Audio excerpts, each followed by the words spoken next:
All right. So as a growth strategist, we tend to come up with multiple different tools to use to help people comprehend like where they're scaling or how to monetize and take the particular steps and guide them in that direction. So one of the tools that I'm going to talk to you about, again, you can have a blank sheet of paper.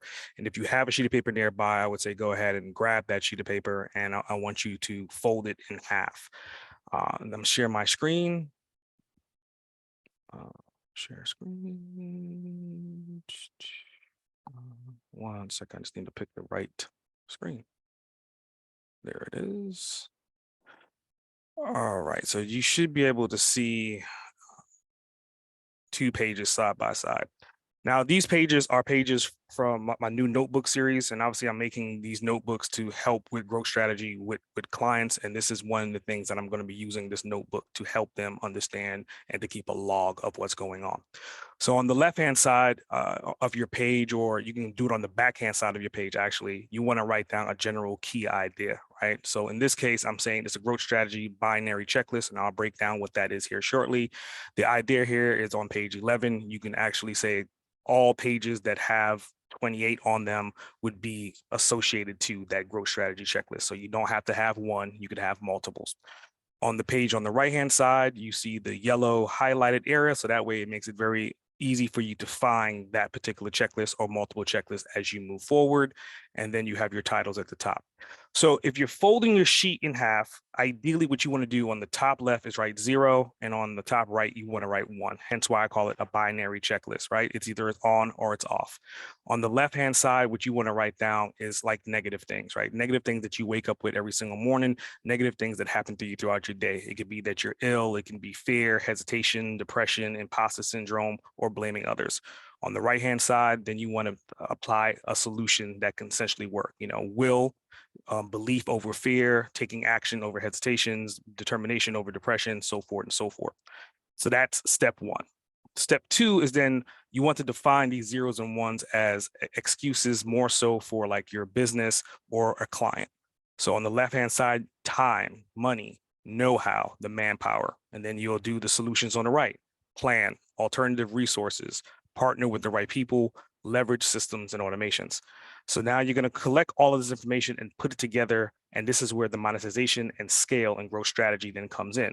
So if I have a client that comes to me and say, hey, I don't have the time, my response would be, let's plan together. That would then turn into a consultation, which is also monetizable. If a client then says to me, hey, I don't have the money, then the alternative would be, okay, well, we have alternate resources. Let's look at monthly subscriptions. And I think that's a typo, subscription spelled wrong. But we want to look at monthly subscriptions. And that way, you're not spending $10,000 up front. Maybe you're spending $1,000 a month over 10 months, right? So you're taking that big value and you're breaking it into smaller bites to make it more affordable for them, but they're getting the value and you're also getting the capital as well. I don't know how. Well, then my solution for that would be, we have key partners that know how. And the monetization for that would be JV partners. And if you don't know what JVs are, they're junior partners, essentially, that I could have someone like Lainey that specializes in email marketing, and I can give her my clients once I'm done with them. And then Lainey can kind of give me some kind of a kickback for giving her that client. So that's what junior JVs stand for. Then last but not least is, I don't have the manpower. Well, again, based upon what I do things at scale with automation and with systems. So then you can say, hey, we could leverage systems and automations. You may not need to hire someone new to execute this. And part of the monetization back for the person that's helping them with that, you can charge them for the setup fees, or you can charge them, give them the affiliate deal. So I can say, hey, this software can help you do that. I could charge you to set it up one time, and then I'm also going to get the affiliate kickback for that particular software when they make the purchase. So as you can clearly see on the right-hand side, these are alternative methods through a growth strategy to monetize all clients' problems by applying solutions in different sectors and different markets. Any questions?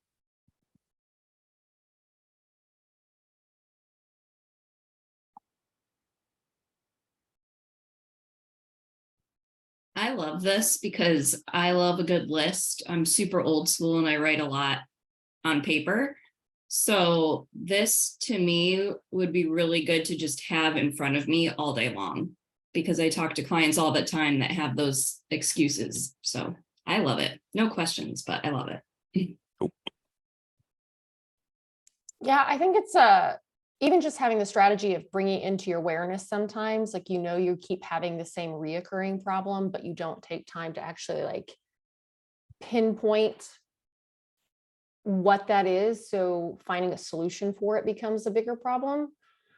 So I do think like having something that for me helps take all the stuff floating around in my head all day long and put it on paper to like really pinpoint, oh, well, this is the problem underlying all of these things connected. And here's how I can make solutions, both for myself and clients. So I like it. Very cool. Any other last statements or comments before we go into breakout? I think it's great.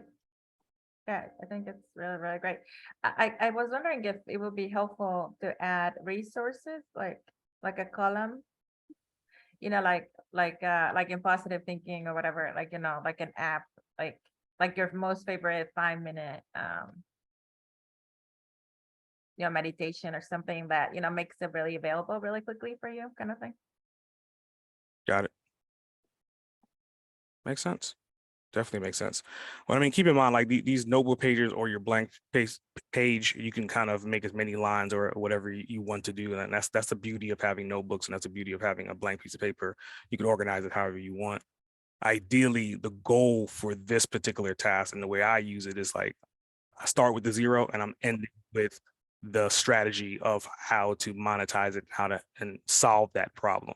So it starts off with the issue and it finishes with the billable. I get it. Thank you. Anytime.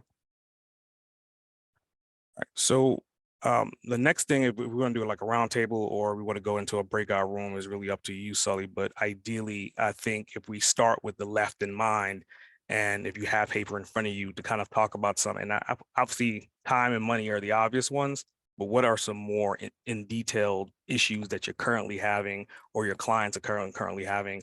And you may have some solutions, or you may have some dead ends that you're trying to figure out what those solutions are. And then the third part of this is like, how do you then convert that solution into a billable item to help grow your business? Okay. I think we should do breakout rooms for this. I think people will get more depth out of what their struggle is, maybe, and have clearer feedback from a smaller group. Okay. For sure. Before we all break out one, will you clarify exactly what the goal of this exercise? Just one more time, mostly for myself, probably, but. Yeah, so it's a binary goal, right? The first part of the goal is the off switch is like, what is the issue that you're facing right now? It could be you as a corporation, you as a company, you as an individual, or what your clients are facing. So you can select whichever one. And then on the other side is the positive, is like, how do you then solve your problem, or how are you currently solving your problem or the client's problem? And if you do have any dead ends, then you can kind of do a discussion to figure out, how do you solve that current problem that you have that you don't have a solution for? Gotcha. Yeah. And then the last part is like, once you know that solution, how do you then monetize that solution? Because again, obviously you want to help clients, but how are you going to get paid for helping them? Got it. Love it. Thank you for the clarification again. You know, Yeah, if you want to break us out into rooms, I think that would probably be the most beneficial for people in this activity. cool. Stop sharing, stop recording, and it looks like we lost someone else. I need to reorganize the rooms really quick.